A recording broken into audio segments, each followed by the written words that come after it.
మగపిల్లవాడికి సంబంధాలు చూసే ముందు మగపిల్లవాడితో ప్రతిరోజు ఈ శ్లోకం అమ్మవారి దగ్గర చెప్పరా అని చెప్పాలి తండ్రి. సంబంధాలు చూడటం మొదలు పెడతాను అనగా కనీసంలో ఒక మండలం కాలం ముందు పెట్టి ఒక 40 రోజుల పైచిలుకురే రోజు ఈ శ్లోకం చదువని తర్వాత సంబంధం చూడాలి పిల్లాడికి. ఆ శ్లోకం ఎక్కడదో తెలుసా అండి? అర్గళా స్తోత్రం అని అందులో దేవీ సప్తశతిలో మార్కండేయ మహర్షి చెప్పారు.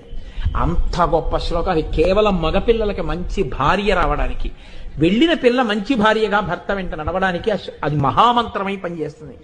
అందుకే ఏమడుగుతారంటే అందులో పత్నీం మనోరమాం దేహి మనోవృత్త అనుసారిణీం తారిణీం దుర్గా సంసార సాగరస్య కులోద్భవాం అని అడుగుతాడు.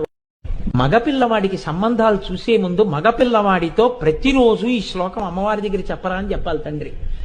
సంబంధాలు చూడటం మొదలు పెడతాను అనగా కనీసంలో ఒక మండలం కాలం ముందు పెట్టి ఒక 40 రోజుల పైచిలుకురే రోజు ఈ శ్లోకం చదువని తర్వాత సంబంధం చూడాలి పిల్లాడికి. ఆ శ్లోకం ఎక్కడదో తెలుసా అండి? అర్గళా స్తోత్రం అని అందులో దేవీ సప్తశతిలో మార్కండేయ మహర్షి చెప్పారు.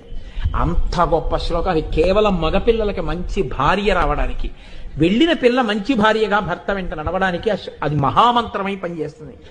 అందుకే ఏమడుగుతారంటే అందులో పత్నీం మనోరమాం దేహి మనోవృత్త అనుసారిణీం తారిణీం దుర్గా సంసార సాగరస్య కులోద్భవాం అని అడుగుతాడు.